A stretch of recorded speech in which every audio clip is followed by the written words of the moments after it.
ನಮಸ್ಕಾರ ವೀಕ್ಷಕರೇ, ಜಾತಕ ಫಲ ಕಾರ್ಯಕ್ರಮಕ್ಕೆ ಸ್ವಾಗತ. ನಾನು ದಿವ್ಯಶ್ರೀ. ನಿಮ್ಮ ಸಮಸ್ಯೆಗಳಿಗೆ ಸೂಕ್ತ ಪರಿಹಾರ, ದ್ವಾದಶ ರಾಶಿಗಳ ಫಲಾಫಲ ಹಾಗೂ ದಿನ ವಿಶೇಷತೆಯನ್ನು ತಿಳಿಸ್ಕೊಡೋ ಕಾರ್ಯಕ್ರಮವೇ ಜಾತಕ ಫಲ ಕಾರ್ಯಕ್ರಮ. ಇವತ್ತು ನಮ್ಮೊಂದಿಗಿದ್ದಾರೆ ಗೋಪಾಲಕೃಷ್ಣ ಶಂಭು ಪಂಡಿತರು. ಅವರಿಗೆ ಕಾರ್ಯಕ್ರಮಕ್ಕೆ ಸ್ವಾಗತ. ನಮಸ್ಕಾರ ಪಂಡಿತರ, ಮೊದಲನೇದಾಗಿ ದಿನ ವಿಶೇಷತೆಯನ್ನು ತಿಳಿಸ್ಕೊಡಿ. ಮೂರ್ತಿತ್ವೇ ಪರಿಕಲ್ಪಿತಶ್ಚ ಶವೃತೋ ವರ್ತ್ಮ ಪುನರ್ಜನ್ಮನಾಂ ಆತ್ಮೇತ್ಯಾತ್ಮವಿದಾಂಕೃತಶ್ಚ ಯಜತಾಂ ಭರ್ತಾಮರಜ್ಯೋತಿಷಾಂ ಲೋಕಾನಾಂ ಪ್ರಳಯೋದ್ಭವಸ್ಥಿತಿ ವಿಭುಶ್ಚಾನೇಕದಾಯ ಶ್ರುತೌ ವಾಚಂ ನ ಸದದಾತ್ವನೇಕ ಕಿರಣಃ ತ್ರೈಲೋಕ್ಯದೀಪೋ ರವಿಃ. ಮೂರು ಲೋಕವನ್ನು ಬೆಳಗುವಂಥ ಸೂರ್ಯನನ್ನು ಪ್ರಾತಸ್ಮರಣೀಯ ನಮಸ್ಕಾರ ಮಾಡಬೇಕು.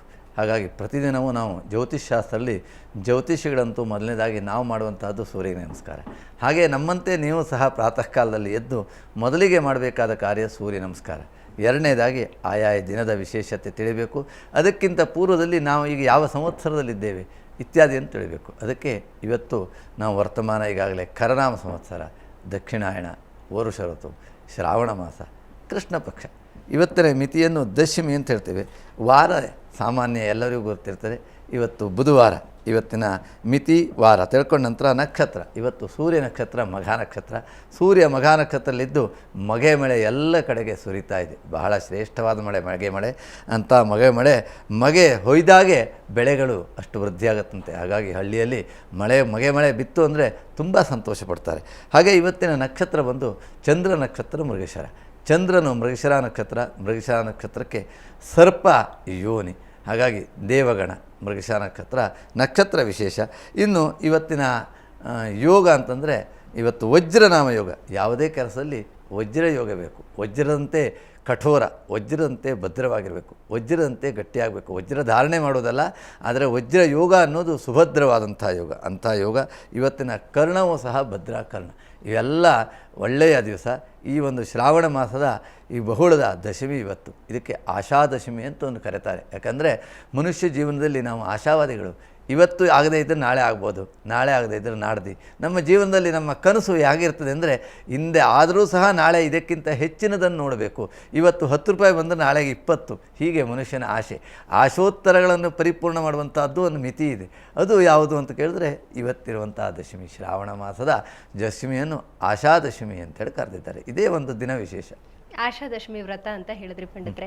ಏನಿದು ಆಶಾದಶಮಿ ವ್ರತ? ಹೇಗೆ ಆಚರಣೆ ಮಾಡುವಂಥದ್ದು? ಮನುಷ್ಯನಿಗೆ ಪ್ರತಿಯೊಬ್ಬರಿಗೂ ಜೀವನದಲ್ಲಿ ನಾವು ಶ್ರಾವಣ ಪ್ರಾರಂಭದಿಂದ ವ್ರತವನ್ನು ಹೇಳ್ತಾ ಬಂದಿದ್ದೇವೆ. ಅನೇಕ ವ್ರತ ಶ್ರಾವಣ ಮಾಸದಲ್ಲಿದೆ. ಇನ್ನು ಕೇವಲ ಮುಂದೆ 5 ದಿವಸ ಇದೆ. ಈ 25ನೇ ದಿವಸ. ಈ 25 ಅಂತಂದರೆ ಏನು? ಮನುಷ್ಯರಿಗೆ 25 ತತ್ವಗಳಿದೆ. ಆ ಪಂಚವಿಂಶತಿ ತತ್ವ. ಹಾಗೆ 5 ಅಂದರೆ 10 ಅಂದರೆ ಪೂರ್ಣಿಮೆ. ಜ್ಯೋತಿಷ್ಶಾಸ್ತ್ರದಲ್ಲಿ ಪೂರ್ಣ ತಿಥಿ ಅಂತ ಕರೀತಾರೆ. ಹಾಗಾಗಿ ಆಶಾಪೂರ್ಣವನ್ನು ಮಾಡುವಂಥದ್ದು, ಆಶಯ ಪರಿಪೂರ್ಣತೆ ಆಗುವಂಥ ದಶಮಿಯನ್ನು ಆಶಾಪೂರ್ಣ ಅಂತ. ಹಾಗಾಗಿ ಮನೆಯಲ್ಲಿ 10 ದಿಕ್ಕಿನಲ್ಲಿ ರಂಗೋಲಿಯನ್ನು ಹಾಕಬೇಕು.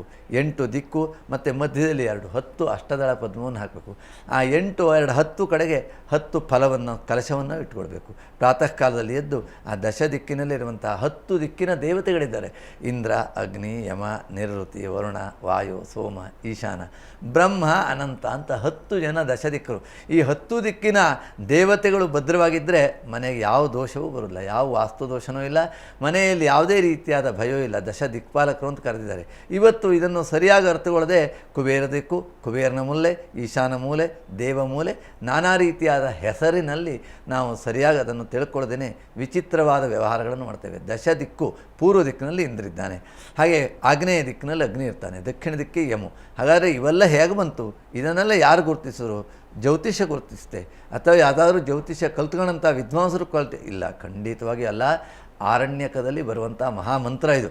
ಆ ಮಂತ್ರದಲ್ಲಿ ಏನು ಹೇಳ್ತಾನೆ ಅಂದರೆ, ಮೊದಲಿಗೆ ನೀರು ಜಗತ್ತೆಲ್ಲ ಜಲಮಯವಾಗಿತ್ತು. ಆ ಜಲಮಯವಾಗಿದ್ದಂಥ ಜಗತ್ತಿನಲ್ಲಿ ಶ್ರೀಮನ್ನಾರಾಯಣ ಇದ್ದ. ಆ ನಾರಾಯಣನಿಗೆ ಎಷ್ಟೋ ದಿವಸದ ಮೇಲೆ ಆಸೆ ಬಂತಂತೆ, ನಾನೆಲ್ಲ ಪ್ರಪಂಚವನ್ನು ಸೃಷ್ಟಿ ಮಾಡಬೇಕು ಅಂತ. ಈ ಆಶಾದಶಮಿ ಅಂದರೆ ನಮಗೆ ಬರುವ ಆಸೆ ಅಲ್ಲ, ಇದು ಭಗವಂತನಿಗೆ ಒಂದು ಆಸೆ ಬಂತು ಅಂತಾಯಿತು.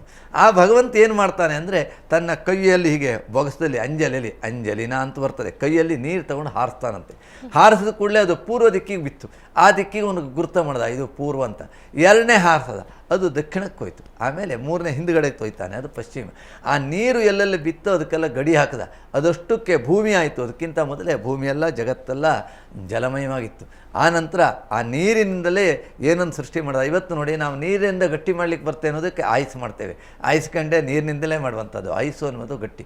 ಹಾಗಾಗಿ ಇದೆಲ್ಲ ಹೇಗೆ ಬಂತು ಅನ್ನುವಂಥ ಒಂದು ಸಂದೇಹ ಬರ್ಬೋದು. ಇದನ್ನೆಲ್ಲ ಆ ಭಗವಂತನೇ ಮಾಡಿ ತೋರಿಸಿದ್ದಾನೆ. ನಾವಿವತ್ತು ಆಯ್ಸನ್ನು ಆಯ್ಸ್ಕಂಡೆಯನ್ನು ಮಾಡಲಿಕ್ಕೆ ಶುರು ಮಾಡಿದ್ರೆ, ಆ ಕೈಯಲ್ಲಿ ನೀರು ಎತ್ಕೊಂಡು ಮಂತ್ರದಲ್ಲಿ ಹೇಳಿದಾಗ ಆಪಸ್ತಂಭ ಅಂತಿದೆ, ನೀರನ್ನು ಗಟ್ಟಿ ಮಾಡೋದು ಒಂದು ಶಾಖೆ. ಹಾಗೆ ನೀರೇ ಗಟ್ಟಿ ಆಯ್ತಂತೆ. ಅದನ್ನು ದಿಕ್ಕು ತೊಯ್ದು ಕೂಡಲೇ ಪೂರ್ವ ದಿಕ್ಕಿಗೆ ಒಂದಿಷ್ಟು ವಿಶಾಲವಾಗಿ ಜಾಗ ಬೆಳೆದು ಬಿಡ್ತು, ಗಟ್ಟಿ ಆಯಿತು. ಹೀಗೆ ಎಲ್ಲ ದಶ ದಿಕ್ಕನ್ನು, ಹಾಗೆ ಮೇಲುಗಡೆಗೆ ತೊಯ್ತಾನೆ ಆಕಾಶ ಆಯಿತು, ಹಾಗೆ ಕೆಳಗಡೆಗೆ ತೊಯ್ತಾನೆ ಭೂಮಿ ಆಗುತ್ತೆ. ಆಗ 10 ದಿಕ್ಕಾದ ಮೇಲೆ ಅವನ ಮನಸ್ಸಿನಂತೆ ಒಂದು ನೀರಿನಿಂದ ಮೇಲೆ ಬರಲಿಕ್ಕೆ ಒಂದು ಸ್ಥಾನ ಆಯಿತು, ಕಲ್ಪನೆ. ಇದು ಭಗವಂತ ಶ್ರೀಮನ್ನಾರಾಯಣ ಮಾಡಿದಂಥದ್ದು. ಇದು ವೇದದಲ್ಲಿ ಆರಣ್ಯಕದಲ್ಲಿ ಬರುವಂಥ ಮಂತ್ರಗಳು ಇದು. ಆದ್ದರಿಂದ ಇದರ ಹಿನ್ನೆಲೆಯನ್ನು ನೋಡಬೇಕು ಅಂತಂದರೆ ವೇದವನ್ನು ನೋಡ್ತಾ ಹೋಗಬೇಕು. ಆದ್ದರಿಂದ ಈ ಆಷಾದಶಮಿ ದಿವಸ ಅವನಿಗೆ ಆಸೆ ಬಂದು ಈ 10 ದಿಕ್ಕಿನಲ್ಲಿ, ದಶ ದಿಕ್ಕಿನಲ್ಲಿ 10 ಕಲಶವನ್ನು ಮಾಡಿ ಆ ಪೂಜೆಯನ್ನು ಮಾಡಿದ್ರೆ ಆ 10 ದಿಕ್ಕಿನ ದೇವತೆಗಳಿಗೆ ಪೂಜೆ ಮಾಡಬೇಕು. ಅದಕ್ಕೆಲ್ಲ ವಿವಿಧ ನೈವೇದ್ಯಗಳನ್ನು ಹೇಳಿದ್ದಾನೆ. ಇಂದ್ರಿಗೆ ಇಂದ್ರ ಸುರಪತಿ ಶ್ರೇಷ್ಠ ವಜ್ರಹಸ್ತೋ ಮಹಾಬಲಃ ಅಂತೆಲ್ಲ ಪ್ರಾರ್ಥನೆಗಳಿದೆ. ಆ ದೇವರ ಪೂಜೆ ಮಾಡಿ ಪ್ರಾರ್ಥನೆ ಮಾಡಬೇಕು. ಆಗ ಇಂದ್ರನಂತೆ ಬಲ ಬರ್ತದೆ. ಮನುಷ್ಯನಿಗೆ ಜೀವನದಲ್ಲಿ ಮೊದಲನೇದಾಗಿ ಬೇಕಾದ್ದು ಬಲ. ಆದ್ದರಿಂದ ಬಲವನ್ನು ಸಾಧಿಸುವಾಗ ಆಶೆಯಲ್ಲಿ ನಮ್ಮ ಆಶೆ ಏನಿರಬೇಕು ಅಂದರೆ, ನಮಗೆ ಬೇಕಾಗುವಂಥ ಬಲವನ್ನು ಛಲವನ್ನು ಕೊಡುವಂಥ ಇಂದ್ರನಿಗೆ. ಹಾಗಾಗಿ ಇದೇ ರೀತಿ ಮುಂದೆ 9 ದಿಕ್ಕನ್ನು ಪ್ರತ್ಯೇಕವಾಗಿ ಬರ್ತದೆ. ಅದನ್ನು ನಾವು ಮುಂದೆ ವಿಸ್ತರಿಸೋಣ. ಆಷಾದಶಮಿ ವ್ರತದ ಆಶಯ ಮತ್ತು ಆಚರಣೆ ಬಗ್ಗೆ ತಿಳಿಸ್ಕೊಟ್ರಿ ಪಂಡಿತರೆ, ನಿಮಗೆ ಧನ್ಯವಾದ. ವೀಕ್ಷಕರೇ, ಜಾತಕ ಫಲ ಕಾರ್ಯಕ್ರಮದಲ್ಲಿ ಈಗೊಂದು ಬ್ರೇಕ್ನ ನಂತರ ಜಾತಕ ಫಲ ಕಾರ್ಯಕ್ರಮ ಮುಂದುವರಿಯುತ್ತೆ.